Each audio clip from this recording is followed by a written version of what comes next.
ವಿನಂತಿ.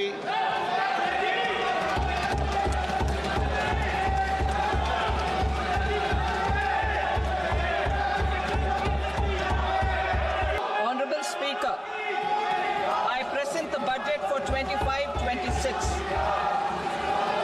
This budget continues our government's efforts to A. Accelerate growth, B. Secure inclusive development, C. Invigorate private sector investments, D. Uplift household sentiments, and E. Enhance spending power of India's rising middle class. Together, we embark on a journey to unlock our nation's tremendous potential for greater prosperity and global positioning under the leadership of Honorable Prime Minister Shri Narendra Modi. As we complete the first quarter of the 21st century, continuing geopolitical headwinds suggest lower global economic growth over the medium term. However, our aspiration for a Vikasit Bharat inspires us, and the transformative work we have done during our government's first 2 terms guides us to march forward resolutely. Our economy is the fastest growing among all major economies. Our development track record for the past 10 years and structural reforms have drawn global attention. Confidence in India's capability and potential has only grown in this period. We see the next 5 years as a unique opportunity to realize Sabka Vikas, stimulating balanced growth of all regions. The great Telugu poet and playwright Gurujada Apparao had said, "Deshamante matti kadoy, deshamante manushuloy," meaning a country is not just its soil, a country is its people. In line with this, for us, Vikasit Bharat encompasses zero poverty, 100% quality good school education, access to high quality, affordable and comprehensive health care, 100% skilled labor with meaningful employment, 70% women in economic activities, and farmers making our country the food basket of the world. In this budget, the proposed development measures span 10 broad areas, focusing on Garib, youth, Annadata, and Nari, spurring agricultural growth and productivity, building rural prosperity and resilience, taking everyone together on an inclusive growth path, boosting manufacturing and furthering Make in India, supporting MSMEs, enabling employment-led development, investing in people, economy, and innovation, securing energy supplies, promoting exports, and nurturing innovation. For this journey of development, our 4 powerful engines are agriculture, MSME, investments, and exports. The fuel, our reforms, our guiding spirit, inclusivity, and the destination, Vikasit Bharat. This budget aims to initiate transformative reforms across 6 domains. During the first 5 years, these will augment our growth potential and global competitiveness. The domains are taxation, power sector, urban development, mining, financial sector, and regulatory reforms.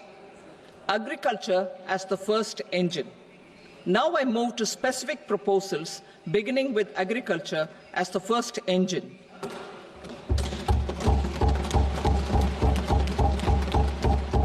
Prime Minister Dhan Dhanya Krishi Yojana, developing agri-districts program. Motivated by the success of the aspirational district program, our government will undertake a Prime Minister Dhan Dhanya Krishi Yojana in partnership with states.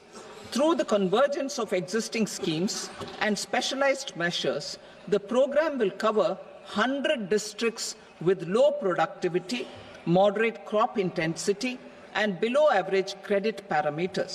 It aims to 1. Enhance agricultural productivity, 2. Adopt crop diversification and sustainable agricultural practices, 3. Augment post-harvest storage at the panchayat and block level, 4. Improve irrigation facilities, and 5. Facilitate availability of long-term and short-term credit.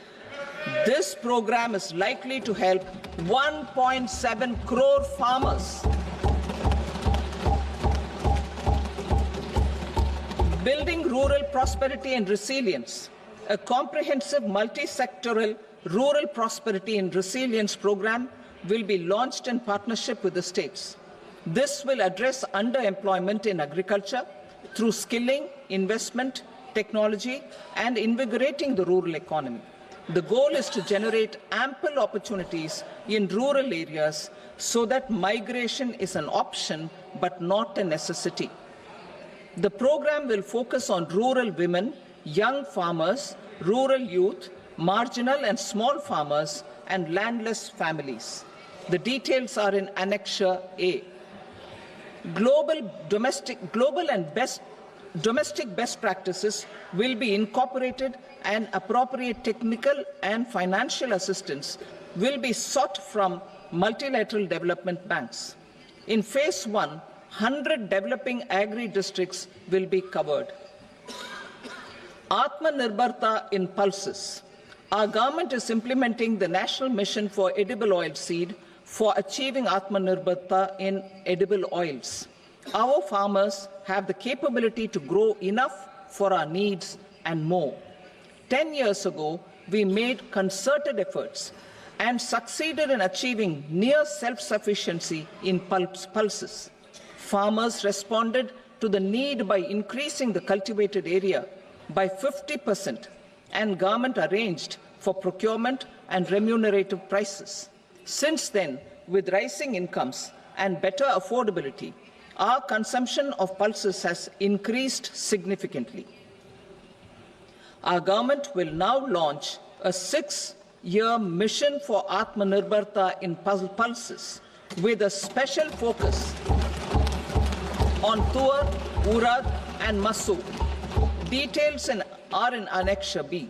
Central agencies such as NAFED and NCCF will be ready to procure these 3 pulses as much as offered during the next 4 years from farmers who register with these agencies and enter into agreements. Comprehensive program for vegetables and fruits. It is encouraging that our people are increasingly becoming aware of their nutritional needs. It is a sign of a society becoming healthier. With rising income levels, the consumption of vegetables, fruits, and Shri Anna is increasing significantly. A comprehensive program to promote production, efficient supplies, processing, and remunerative prices for farmers will be launched in partnership with the states. Appropriate institutional mechanisms for implementation and participation of farmer producer organizations and cooperatives will be set up. Makhana Board in Bihar. For this, there is a special opportunity for the people of Bihar. A Makhana Board will be established in the state to improve production, processing, value addition, and marketing of makhana. The people engaged in these activities will be organized into FPOs. The board will provide hand-holding and training support to makhana farmers and will also work to ensure they receive the benefits of all relevant government schemes. A national mission on high-yielding seeds will be launched, aimed at 1. Strengthening research ecosystem, 2.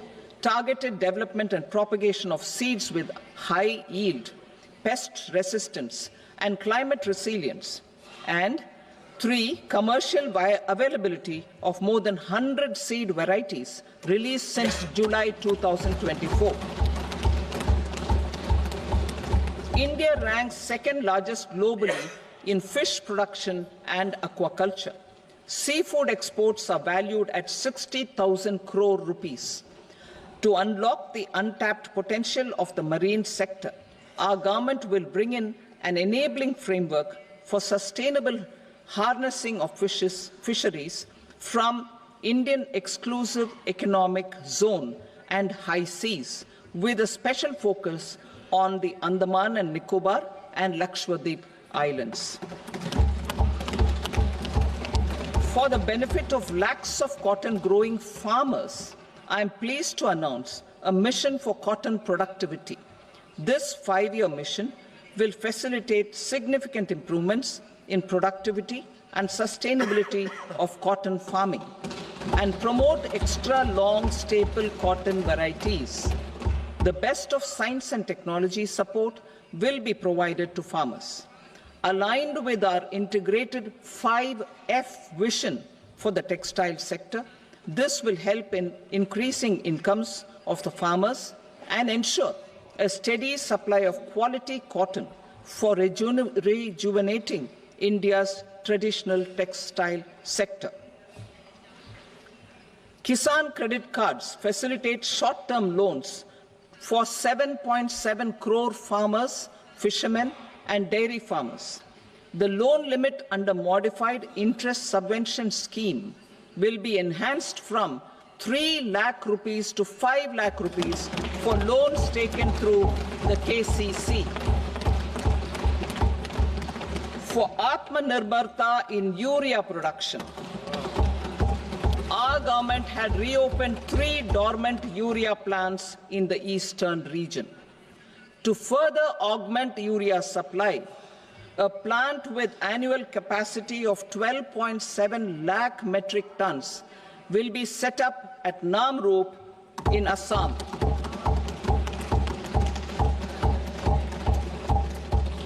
India Post, with 1.5 lakh rural post offices, complemented by the India Post Payment Bank and a vast network of 2.4 lakh Dak Sevaks, will be repositioned to act as a catalyst for the rural economy. Details are at Annexure C. India Post will also be transformed as a large public logistics organization. This will meet the rising needs of Vishwakarmas, new entrepreneurs, women, self-help groups, MSMEs, and the large business organizations. Our government will provide support to NCDC for its lending operations for the cooperative sector. MSMEs as the second engine.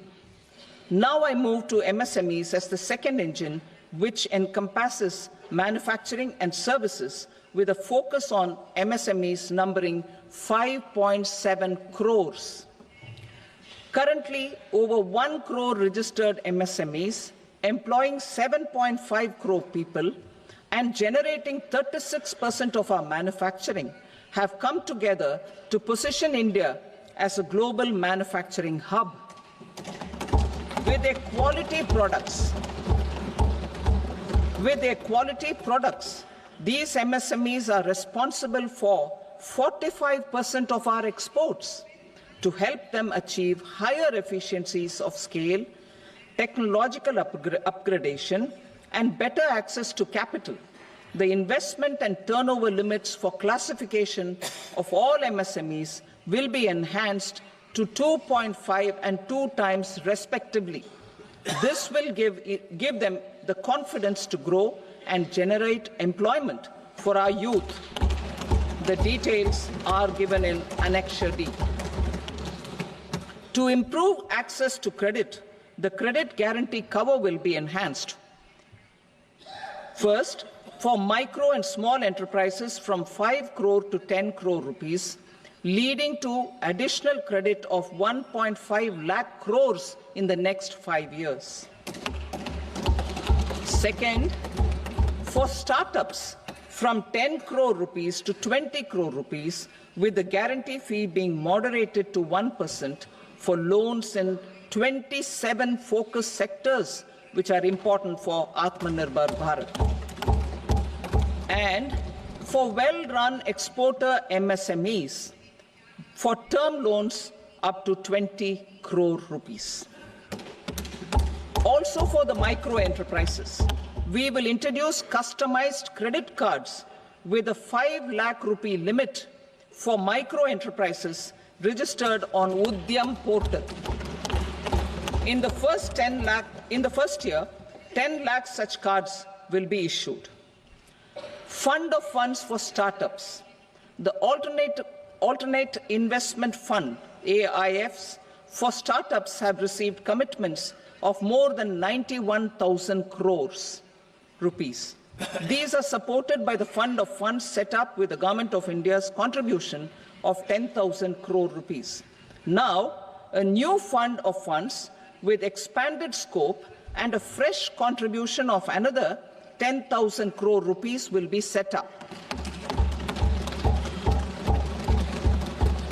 A new scheme will be launched for 5 lakh women, scheduled castes and scheduled tribes, first-time entrepreneurs. This will provide term loans up to 2 crore rupees during the next 5 years. The scheme will incorporate lessons from the successful Stand Up India scheme. Online capacity building for entrepreneurship and managerial skills will also be organized.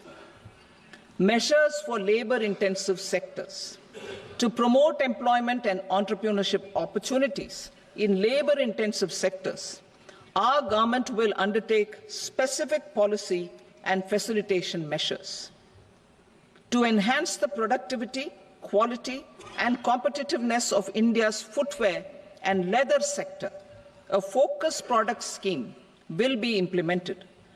The scheme will support design capacity, component manufacturing, and machinery required for production of non-leather quality footwear, besides the support for leather footwear and products.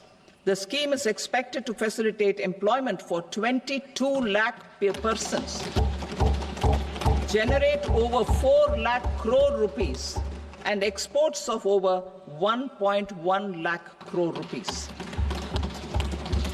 Measures for the toys sector. Building on the National Action Plan for Toys, we will implement a scheme to make India a global hub for toys. The scheme will focus on development of clusters, skills, and a manufacturing ecosystem that will create high-quality, unique, innovative, and sustainable toys that will represent the Made in India brand. Support for food processing.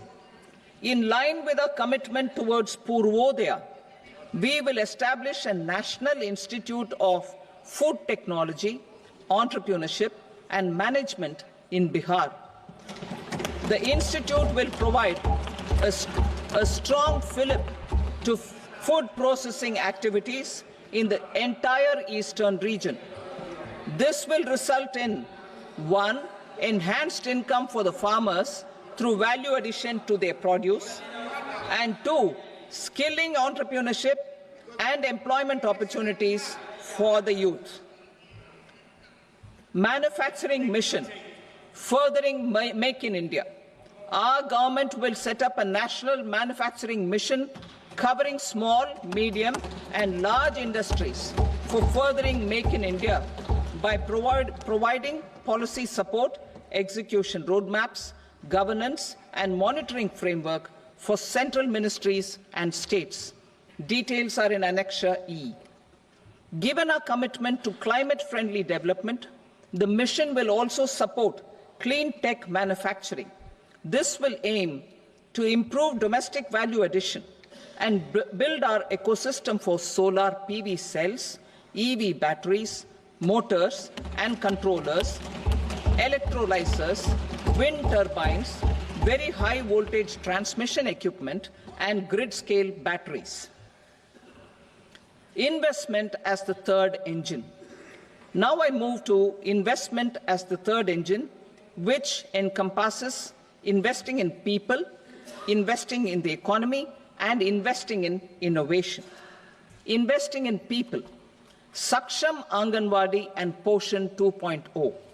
Saksham Anganwadi and Poshan 2.0 program provides nutritional support to more than 8 crore children, 1 crore pregnant women and lactating mothers all over the country, and about 20 lakh adolescent girls in aspirational districts and the Northeast region. The cost norms for these nutritional support will be enhanced appropriately. Atal Tinkering Labs. 50,000 Atal Tinkering Labs will be set up in government schools in the next 5 years to cultivate the spirit of curiosity and innovation and foster a scientific temper among young minds. Broadband connectivity to government secondary schools and PHCs. Broadband connectivity will be provided to all government secondary schools and primary health centers in rural areas under the BharatNet project. Bharatiya Bhasha Pustak Scheme. We propose to implement a Bharatiya Bhasha Pustak scheme to provide digital form Indian language books for schools and for higher education. This aims to help students understand their subjects better and in their language. National Centers of Excellence for Skilling. Building on the initiative announced in the July 24 budget, 5 national centers of excellence for skilling will be set up with global expertise and partnerships to equip our youth with the skills required for Make for India, Make for the World manufacturing. The partnership will cover curriculum design, training of trainers, and a skills certification framework and periodic reviews. Expansion of capacity in IITs. Total number of students in 23 IITs has increased 100% from 65,000 to 1.35 lakh in the past 10 years.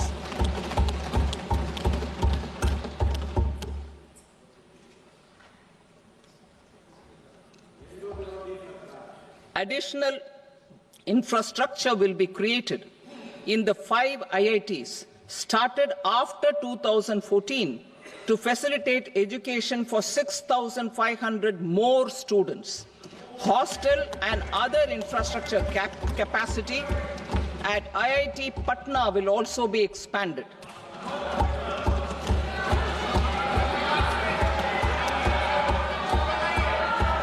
Center of Excellence.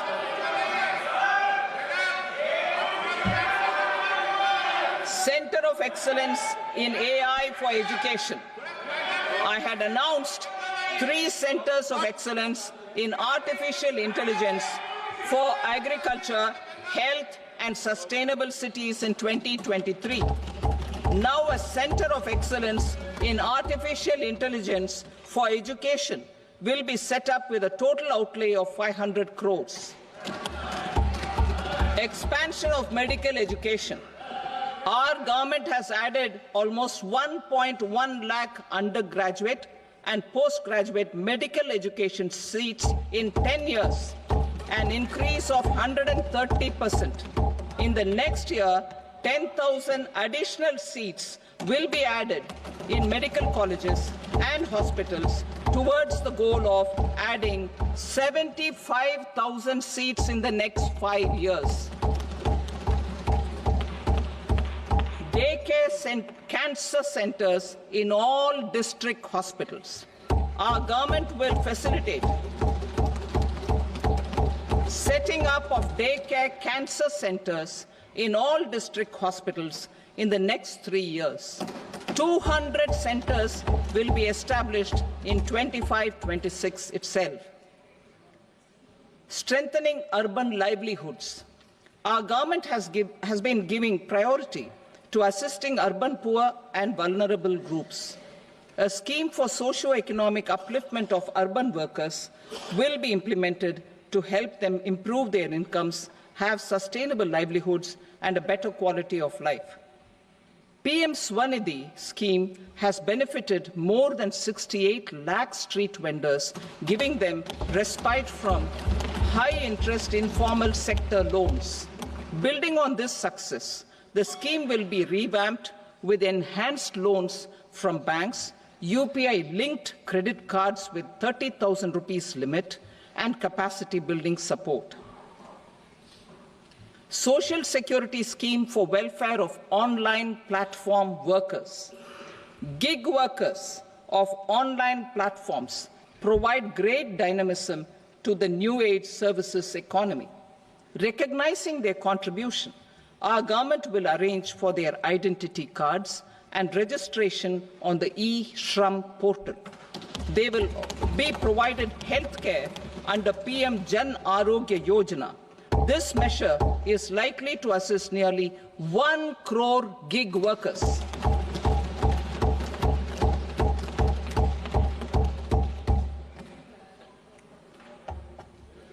Investing in the economy, public-private partnership in infrastructure. Each infrastructure-related ministry will come up with a 3-year pipeline of projects that can be implemented in PPP mode. States will also be encouraged to do so and can seek support from the India Infrastructure Project Development Fund, which is a scheme to prepare PPP proposals. Support to states for infrastructure. An outlay of 1.5 lakh crore is proposed for the 50-year interest-free loans to states for capital expenditure and incentives for reforms. Building on the success of the first asset monetization plan announced in 2021, the second plan for 2025 to 30 will be launched to plow back capital of 10 lakh crore in new projects. Regulatory and fiscal measures will be fine-tuned to support the plan. Jal Jeevan Mission. Since 2019, 15 crore households, representing 80% of India's rural population, have been provided access to portable tap water connections. To achieve 100% coverage, I am pleased to announce the extension of this mission until 2028 with an enhanced total outlay. The mission's focus will be on the quality of infrastructure and O&M of rural piped water supply schemes through Jan Bhagidari. A separate MOU or separate MOUs will be signed with the states and union territories to ensure sustainability and citizen-centric water services delivery. Urban sector reforms. Building on the July budget proposals, urban sector reforms related to governance, municipal services, urban land and planning will be incentivized. Urban Challenge Fund. The government will set up an urban challenge fund of 1 lakh crore rupees to implement the proposals for cities as growth hubs, creative redevelopment of cities, and for water and sanitation purposes announced in the July budget. This fund will finance up to 25% of the cost of bankable projects, with a stipulation that at least 50% of the cost is funded from bonds, bank loans, and PPPs. An allocation of 10,000 crore is proposed in 2025-26. Power sector reforms. We will incentivize electricity distribution reforms and augmentation of intra-state transmission capacity by states.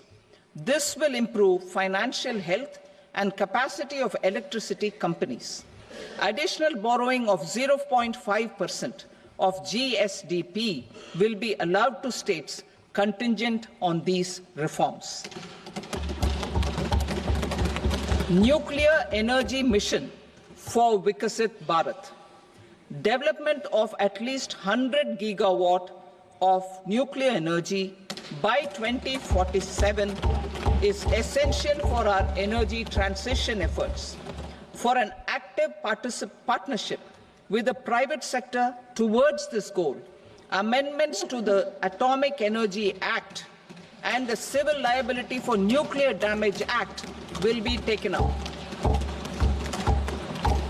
A nuclear energy mission for research and development of small modular reactors with an outlay of 20,000 crore will be set up. At least 5 indigenously developed small modular reactors will be operationalized by 2033. Shipbuilding. The shipbuilding financial assistance policy will be revamped to address cost disadvantages. This will also include credit notes for shipbreaking in Indian yards to promote the circular economy. Large ships above a specified size will be included in the infrastructure harmonized master list. Shipbuilding clusters will be facilitated to increase the range, categories, and capacity of ships. This will include additional infrastructure, facilities, skilling, and technology to develop the entire ecosystem. Maritime Development Fund. For long-term financing for the maritime industry, a Maritime Development Fund with a corpus of 25,000 crore rupees will be set up. This will be for distributed support and promoting competition. This will have up to 49% contribution by the government, and the balance will be mobilized from ports and from private sector. UDAN regional connectivity schemes. UDAN has enabled 1.5 crore middle-class people to meet their aspirations for speedier travel.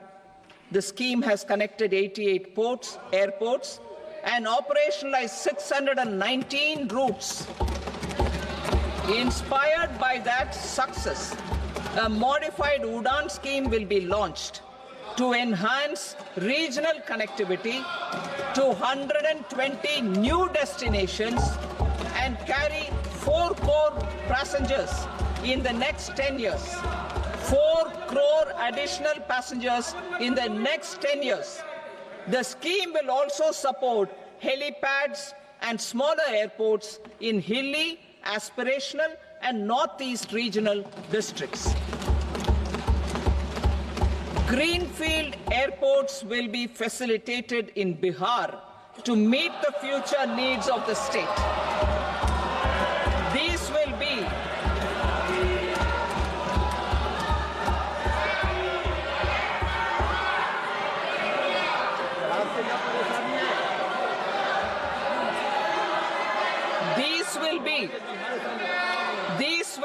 in addition to the expansion of the capacity of Patna Airport and a brownfield airport in Beta. Western Kosi Canal project in Mithilanchal. Financial support will be provided for the Western Kosi Canal ERM project, benefiting a large number of farmers, cultivating over 50,000 hectares of land in the Mithilanchal region of Bihar. Mining sector reforms. Mining sector reforms, including those for minor minerals, will be encouraged through sharing of best practices and institutions of a state mining index. A policy for recovery of critical minerals from tailings will be brought out. Under the special window for affordable and mid-income housing, SWAMI, 50,000 dwelling units in stressed housing projects have been completed and keys handed over to home buyers. Another 40,000 units will be completed in 2025, further helping middle-class families who were paying EMIs on loans taken for apartments while also paying rent for their current dwellings. Building on this success, SWAMI Fund 2 will be established as a blended finance facility with contribution from the government, banks, and private investors. This fund of 15,000 crore rupees will aim for expeditious completion of another 1 lakh units. PM Gati Shakti data for private sector. For furthering PPPs and assisting the private sector in project planning, access to relevant data and maps from the PM Gati Shakti portal will be provided. Tourism for employment-led growth. Top 50 tourist destination sites in the country will be developed in partnership with states through a challenge mode. Land for building key infrastructure will have to be provided by the states. Hotels in these destinations will be included in the infrastructure harmonized list. The following measures will be taken for facilitating employment-led growth. Organizing intensive skill development programs for our youth, including in institutes of hospitality management. Providing Mudra loans for homestays. Improving ease of travel and connectivity to tourist destinations. Providing performance-linked incentives to states for effective destination management, including tourist amenities, cleanliness, and marketing efforts, and introducing streamlined e-visa facilities along with visa fee waivers for certain tourist groups. Continuing with the emphasis on places of spiritual and religious significance in the July budget, there will be a special focus on destinations related to the life and times of Lord Buddha. Medical tourism and heal in India. Medical tourism and heal in India will be promoted in partnership with the private sector, along with capacity building and easier visa norms. Investing in innovation.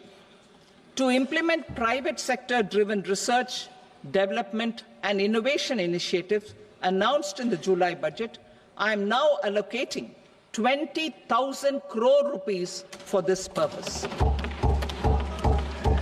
A deep tech fund of funds will also be explored to catalyze the next generation startups as a part of this initiative. In the next 5 years, under the PM Research Fellowship Scheme, we will provide 10,000 fellowships for technological research in IITs and IISc with enhanced financial support. The second gene bank with 10 lakh germplasm lines will be set up for future food and nutritional security. This will provide conservation support to both public and private sectors for genetic resources.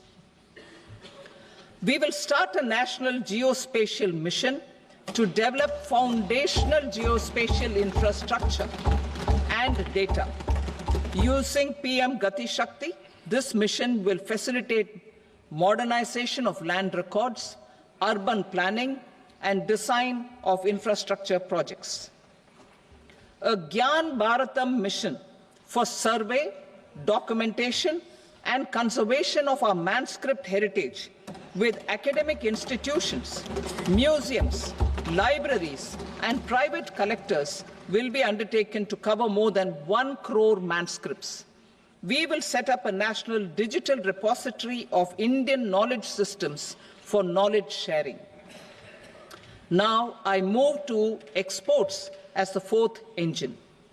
We will set up an export promotion mission with sectoral and ministerial targets driven jointly by the Ministries of Commerce, MSME, and Finance.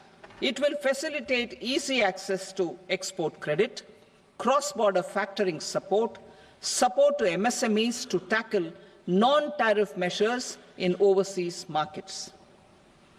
A digital public infrastructure, Bharat Trade Net, for international trade will be set up as a unified platform for trade documentation and financing solutions.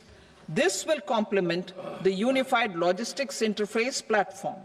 The BTN will be aligned with international practices. Support will be provided to develop domestic manufacturing capacities for our economy's integration with global supply chains. Sectors will be identified based on objective criteria. Facilitation groups with participation of senior officers and industry representatives will be formed for select products and supply chains. Through this, there are huge opportunities related to Industry 4.0, which needs high skills and talent. Our youth have both. Our government will support the domestic electronic equipment industry to leverage this opportunity for the benefit of our youth. A national framework will be formulated as guidance to states for promoting global capability centers in emerging Tier 2 cities. This will suggest measures for enhancing availability of talent and infrastructure, building bylaw reforms, and mechanisms for collaboration with industry. Our government will facilitate upgradation of infrastructure and warehousing for air cargo, including high-value perishable horticultural produce. Cargo screening and customs protocol will be streamlined and made user-friendly. Reforms as the fuel. Over the past 10 years, our government has implemented several reforms for convenience of taxpayers, such as faceless assessment, 2, taxpayer charter, 3, faster returns, 4, almost 99% returns being on self-assessment, and 5, Vivad Se Vishwas scheme.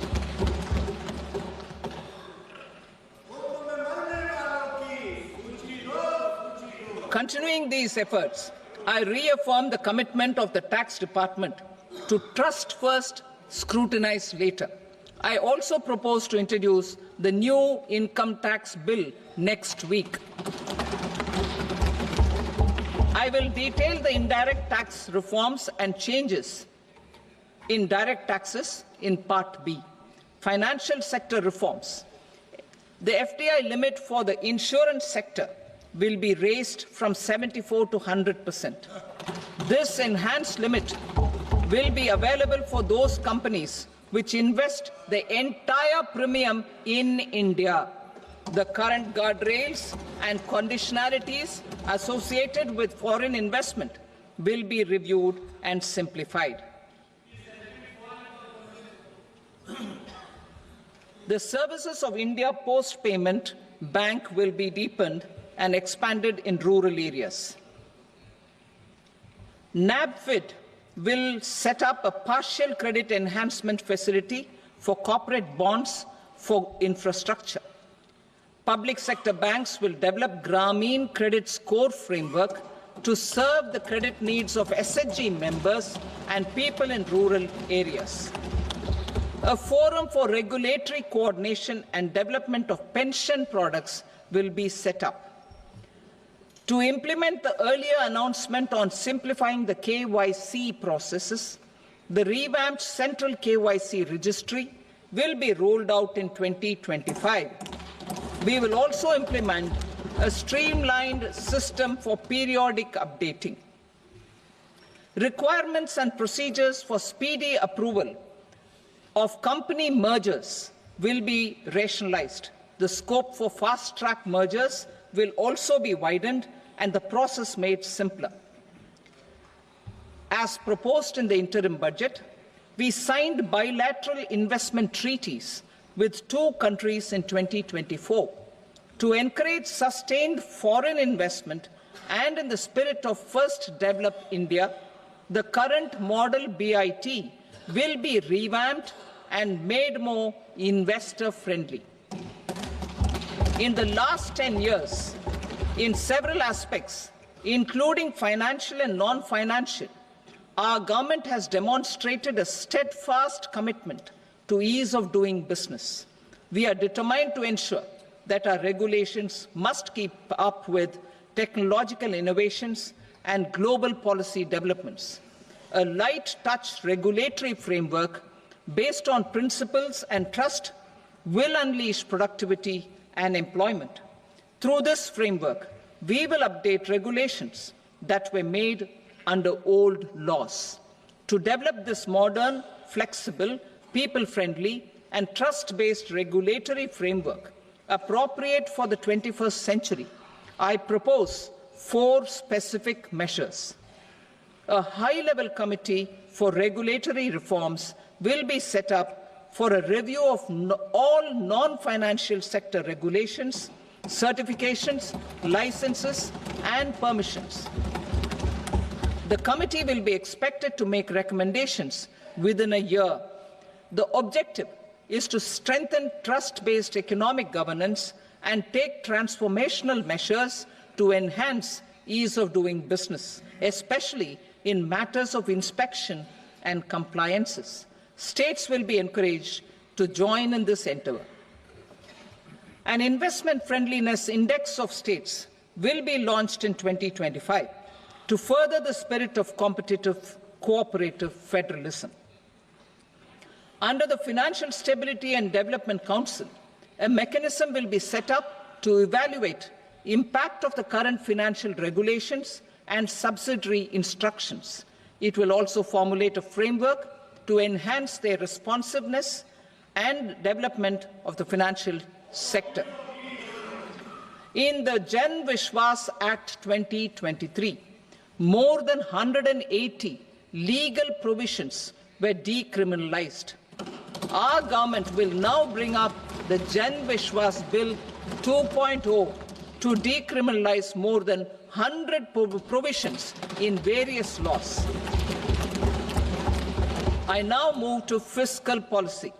In the July budget, I had committed to staying the course for fiscal consolidation. Our endeavour will be to keep the fiscal deficit each year such that central government debt remains on a declining path as a percentage of the GDP. The roadmap for the next 6 years has been detailed in the FRBM statement. Revised estimates for 2024-25. The revised estimate of the total receipts other than borrowings is 31.47 lakh crore rupees, of which the net tax receipts are 25.57 lakh crore rupees. The revised estimate of the total expenditure is 47.16 lakh crore rupees, of which the capital expenditure is about 10.18 lakh crore rupees. The revised estimate of the fiscal deficit is 4.8% of the GDP. Budget estimates for 25-26. Coming to 25-26, the total receipts other than borrowings and total expenditure are estimated at 34.96 lakh crore rupees and 50.65 lakh crore rupees respectively. The net tax receipts are estimated at 28.37 lakh crore rupees. The fiscal deficit is estimated to be 4.4% of GDP. To finance the fiscal deficit, the net market borrowings from dated securities are estimated at 11.54 lakh crore. The balance financing is expected to come from small savings and other sources. The gross market borrowings are estimated at 14.82 lakh crore rupees. I will now move to Part B. Indirect taxes. My proposals relating to customs aim to rationalize tariff structure and address duty inversion. These will also support domestic manufacturing and value addition, promote exports, facilitate trade, and provide relief to common people. Rationalization of customs tariff structure for industrial goods. As a part of comprehensive review of customs rate structure announced in July 2024 budget, I propose to 1. remove 7 tariff rates. This is over and above the 7 tariff rates removed in 23-24 budget. After this, there will be only 8 remaining tariff rates, including 0 rate. 2. Apply appropriate cess to broadly maintain effective duty incidence, except on a few items where such incidence will reduce marginally. 3. Levy not more than 1 cess or surcharge. Therefore, I propose to exempt social welfare surcharge on 82 tariff lines that are subject to a cess. I shall now take up sector-specific proposals. To provide relief to patients, particularly those suffering from cancer, rare diseases, and other severe chronic diseases, I propose to add 36 life-saving drugs and medicines to the list of medicines fully exempted from basic custom duty.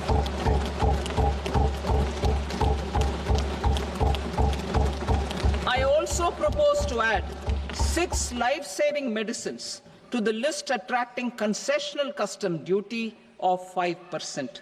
Full exemption and concessional duty will also respectively apply on the bulk drugs for manufacture of the above. Specified drugs and medicines under patient assistance programs run by the pharmaceutical companies are fully exempt from BCD, provided the medicines are supplied free of cost to the patients. I propose to add 37 more medicines along with 13 new patient assistance programs. Support to domestic manufacturing and value addition. Critical minerals. In the July 2024 budget, I had fully exempted BCD on 25 critical minerals that are not domestically available. I had also reduced BCD of 2 other such minerals to provide a major fillip to their processing, especially by MSMEs. Now, I propose to fully exempt cobalt powder and waste, the scrap of lithium-ion battery, lead, zinc, and 12 more critical minerals. This will help secure the availability for manufacturing in India and promote more jobs for our youth. To promote domestic production of technical textile products such as agro-textiles, medical textiles, and geotextiles at competitive prices, I propose to add 2 more types of shuttle-less looms to the list of fully exempted textile machinery. I also propose to revise the BCD rate on knitted fabrics covered by 9 tariff lines from 10 or 20 to 20% or 115 rupees per kg, whichever is higher. Electronic goods. In line with our Make in India policy and to rectify inverted duty structure, I propose to increase the BCD on interactive flat panel display from 10% to 20% and reduce the BCD to 5% on open cell and other components. In 23-24 budget, for the manufacture of open cells of LCD, LED TVs, I had reduced the BCD on parts of open cells from 5% to 2.5%. To further boost the manufacture of such open cells, the BCD on these parts will now stand exempted. Lithium-ion battery. To the list of exempted capital goods, I propose to add 35 additional capital goods for EV battery manufacturing and 28 additional capital goods for mobile phone battery manufacturing. This will boost domestic manufacture of lithium-ion batteries, both for mobile phones and for electric vehicles. Shipping sector.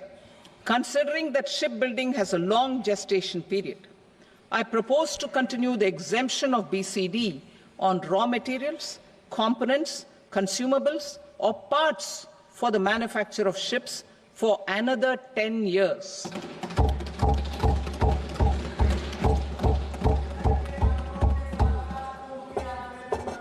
I also propose the same dispensation for shipbreaking to make it more competitive. Telecommunication. To prevent classification disputes, I propose to reduce the BCD from 20% to 10% on carrier-grade Ethernet switches to make it at par with non-carrier-grade Ethernet switches. Export promotion. To facilitate exports of handicrafts, I propose to extend the time period for export from 6 months to 1 year, further extendable by another 3 months if required. I also propose to add 9 items to the list of duty-free inputs. Leather sector. I propose to fully exempt BCD on wet blue leather to facilitate imports for domestic value addition and employment. I also propose to exempt crust leather from 20% export duty to facilitate exports by small tanners. Marine products. To enhance India's competitiveness in the global seafood market, I propose to reduce BCD from 30% to 5% on frozen fish paste, surimi, for manufacture and export of its analog products. I also propose to reduce BCD from 15% to 5% on fish hydrolysates for manufacture of fish and shrimp feed. In July 2024 budget, to promote development of domestic MROs for aircraft and ships, I had extended the time limit for export of foreign origin goods that were imported for repairs from 6 months to 1 year and further extendable by 1 year. I now propose to extend the same dispensation for railway goods. Time limit for provisional assessment. Presently, the Customs Act 1962 does not provide any time limit to finalize provisional assessments, leading to uncertainty and cost to trade. As a measure of promoting ease of doing business, I propose to fix a time limit of 2 years, extendable by a year, for finalizing the provisional assessment. I propose to introduce a new provision that will enable importers or exporters, after clearance of goods, to voluntarily declare material facts and pay duty with interest but without penalty. This will incentivize voluntary compliance. However, this will not apply in cases where department has already initiated audit or investigation proceedings. For industry to better plan their imports, I propose to extend the time limit for the end use of imported inputs in the relevant rules from 6 months to 1 year. This will provide operational flexibility in view of cost and uncertainty of supply. Further, such importers will now have to file only quarterly statements instead of a monthly statement.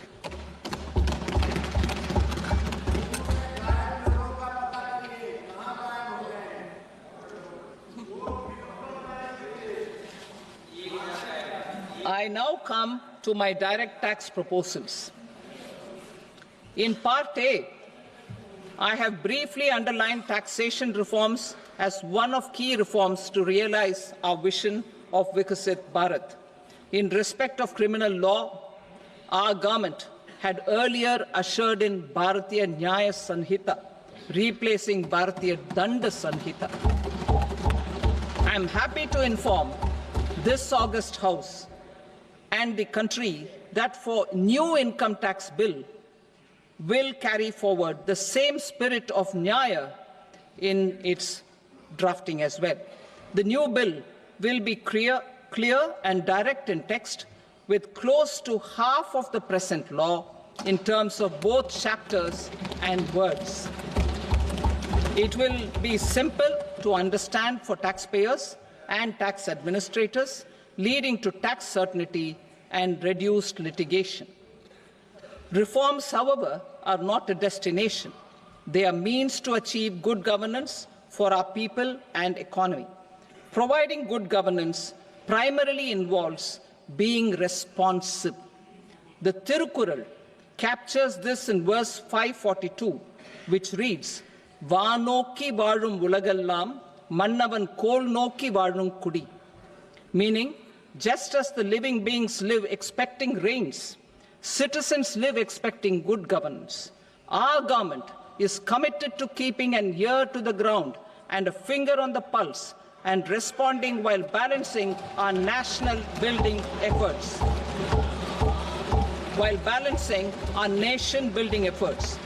The following measures will detail just how our government will, under the guidance of PM Modi, has taken steps to understand and address. I repeat that sentence, sir. The following measures will detail just how our government, under the guidance of PM Modi, has taken steps to understand and address the needs voiced by our citizens. My tax proposals are guided by this spirit.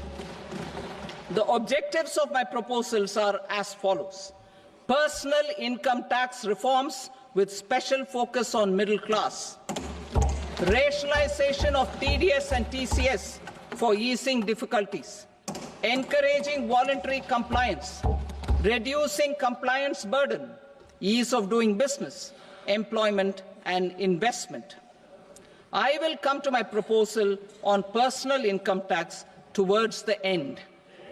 TDS and TCS, rationalization for easing difficulties. I propose to rationalize tax deduction at source, TDS, by reducing the number of rates and thresholds above which TDS is deducted. Further, threshold amounts for tax deduction will be increased for better clarity and uniformity. The limit for tax deduction on interest for senior citizens is being doubled from the present 50,000 rupees to 1 lakh rupees. Similarly, the annual limit of 2.40 lakh rupees for TDS on rent is being increased to 6 lakh rupees. This will reduce the number of transactions liable to TDS, thus benefiting small taxpayers receiving small payments. The threshold to collect tax at source, the TCS, on remittances under RBI's liberalized remittance scheme, the LRS, is proposed to be increased from 7 lakh to 10 lakhs. I also propose to remove TCS on remittances for education purposes, where such remittances is out of a loan taken from a specified financial institution. Both TDS and TCS are being applied on any transaction related to sale of goods. To prevent such compliance difficulties, I propose to omit the TCS. I also propose that the provisions of the higher TDS deduction will now apply only in non-PAN cases. In July 2024, the delay for payment of TDS up to the due date of filing statement was decriminalized. I propose to provide the same relaxation to TCS provisions as well. The government under the leadership of Prime Minister Modi believes in Sabka Saath, Sabka Vikas, Sabka Vishwas and Sabka Prayas. In line with this, we brought in updated return facility in 2022 for voluntary compliance by taxpayers who had omitted to report their correct income. Our trust in taxpayers was proved right. Nearly 90 lakh taxpayers voluntarily updated their incomes by paying additional tax. Taking this trust further, I now propose to extend the time limit to file updated returns for any assessment year from the current limit of 2 years to 4 years. I propose to reduce the compliance burden for small charitable trusts and institutions by increasing their period of registration from 5 years to 10 years. It is also proposed that disproportionate consequences do not arise for minor defaults such as incomplete applications filed by charitable entities.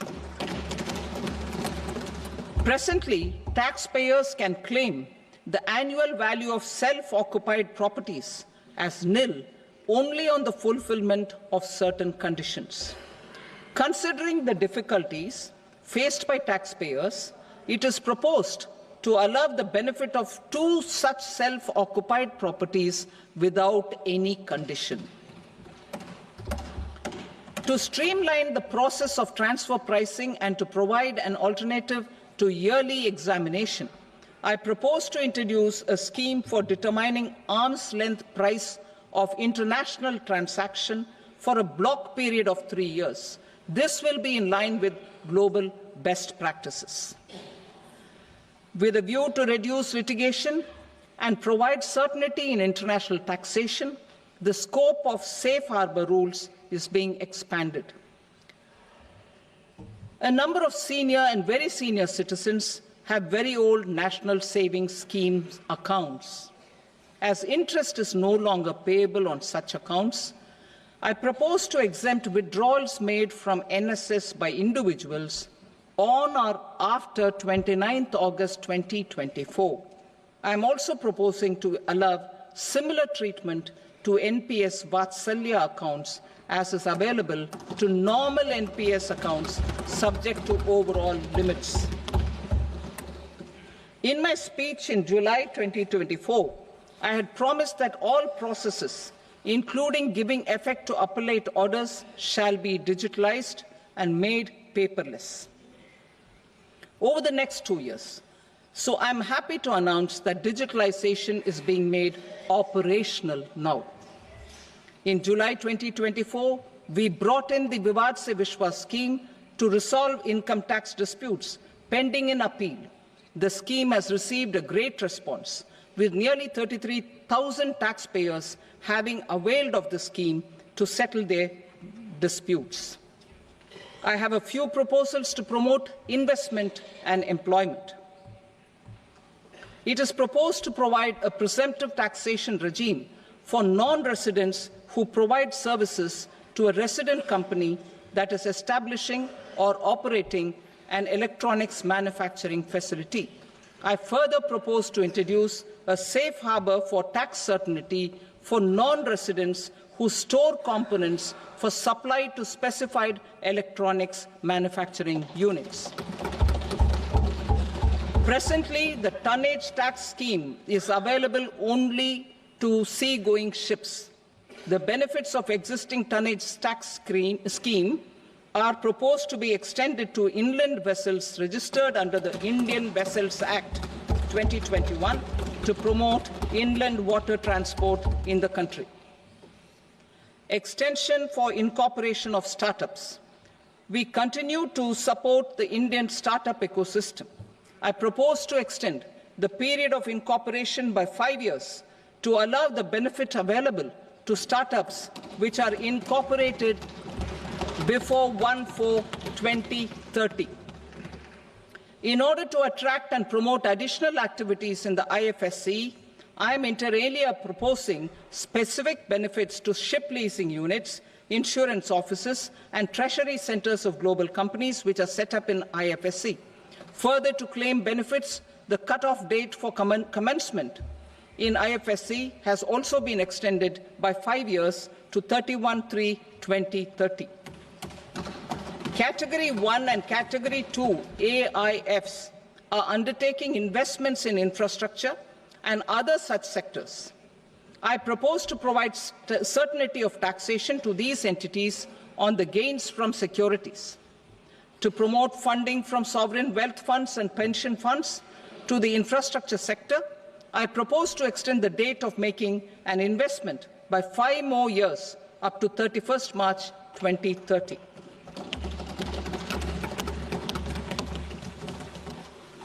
Personal income tax reforms with special focus on middle class. Democracy, demography, and demand are the key support pillars in our journey towards Vikasit Bharat. The middle class provides strength for India's growth. This government, under the leadership of Prime Minister Modi, has always believed in the admirable energy and ability of the middle class in nation building. In recognition of their contribution,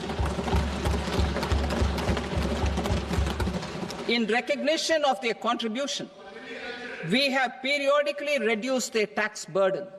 Right after 2014, the nil tax slab was raised to 2.5 lakhs of rupees, which was further raised to 5 lakh rupees in 2019 and to 7 lakh rupees in 2023. This is reflective of our government's trust on the middle class taxpayers. I am now happy to announce that there will be no income tax payable up to income of 12 lakh rupees.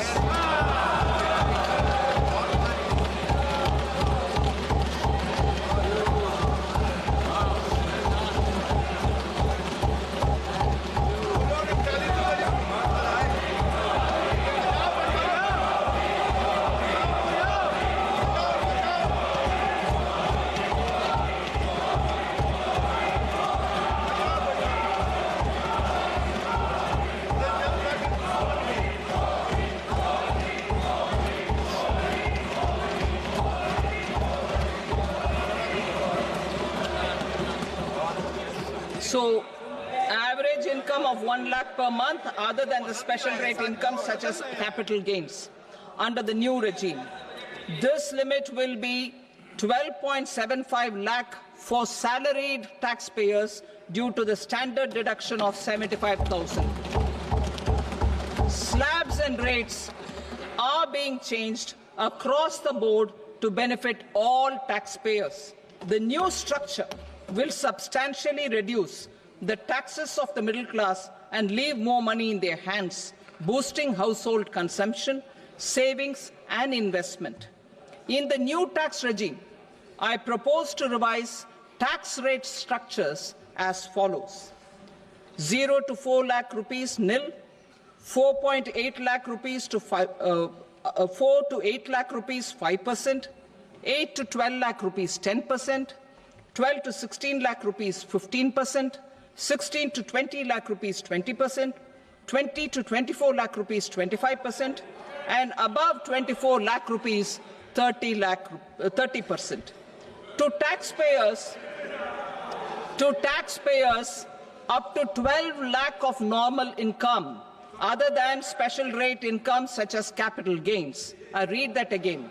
To taxpayers up to 12 lakh of income, other than special rate income such as capital gains, tax rebate is being provided in addition to the benefit due to slab rate reduction in such a manner that there is no tax payable by them. The total tax benefit of slab rate changes and rebate at different income levels can be illustrated with a few examples. A taxpayer in the new regime with an income of 12 lakh rupees will get a benefit of 80,000 rupees in tax, which is 100% of tax payable as per the existing rates. A person having income of 18 lakh rupees will get a benefit of 70,000 rupees in tax, that is 30% of tax payable as per existing rates. A person with an income of 25 lakh gets a benefit of 1,10,000 rupees, that is 25% of his tax payable as per existing rates. Details of my tax proposals are given in the annexure. As a result of these proposals, Honourable Speaker, sir, revenue of about 1 lakh crore in direct taxes and 2,600 crores in indirect taxes will be foregone. Mr. Speaker, sir, with this, I commend the budget to this august House.